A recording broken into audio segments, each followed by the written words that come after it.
Okay, so Dr. Love, hindi ba may patron saint for animals? Saint Francis of Assisi?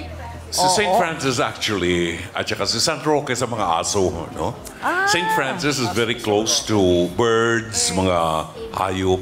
Also, yung Dominican si St. Martin de Porres. Well, anyway, sa nakikita ko rito, na-establish na po natin, Ate Coring, na may pananagutan ng may-ari ng aso. Sa mga nag-aalaga ng aso, katulad ko, mapagmahal din sa aso, mahilig din po sa aso. Tandaan natin, ang aso ay hindi po tao. At hindi natin masusugalan ang mood ng aso, kahit anong bait ng aso. Lalo na kung natatreten ang aso. Lalo na kung nagugutom o hindi nakakaramdam ng pagmamahal ang aso. Paano mo may paliliwanag sa akin na mahal ko ang asong ito kung ito'y nakatali? See?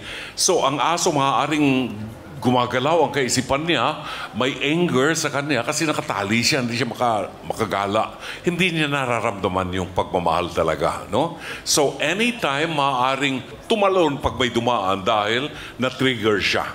So, aso yan no? So, dapat nating pag-aralan. Maghati, mag-share na lang kayo. Ang pinakamagandang nakikita natin dito, yung kababaang loob.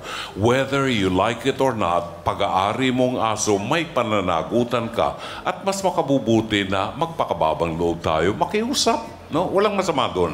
At doon lamang tayo maibabalik sa isang magandang sitwasyon. Okay, so Attorney Lorna, may kakaharapin bang kasong legal?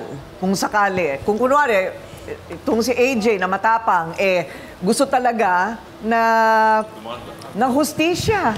Ano ang kanyang recourse? Yung victim mismo, no? Si AJ wala.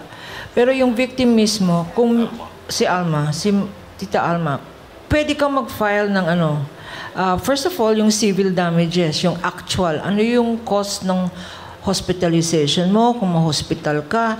Kung nasa hospital ka at nawalan ka kung nagtatrabaho ka ba?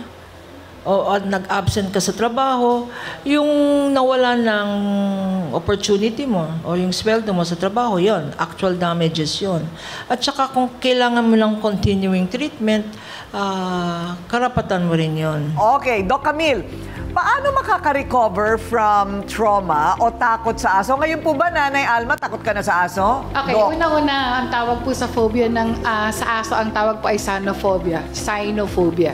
So, karamihan po na talagang nakakagat, there's a tendency na magkaroon talagang trauma to the point na merong PTSD or post-traumatic stress disorder. Pagkaroon po ng ganitong klaseng sitwasyon na dahil natatakot na kayo, mas maigi po na talagang humingi ng counseling. Siguro, Ate Alma, kung malapit lang kayo sa amin, pumunta kayo kaagad. Hindi po ibig sabihin na kayo'y nagkakaroon ng problema sa pag-iisip. Kung hindi, gusto lang natin na mapakita sa inyo na hindi po kinakailangan na ma-stress kayo every time na nakakakita kayo ng aso. Dahil kasi malaking factor yung maapektuhan yung pagtatrabaho nyo. Every time na isipin nyo, pag mayroong tumatahol, kayo na yung kakagatin. So talagang kinakailangan po na kahit paano mag-seek ng professional help.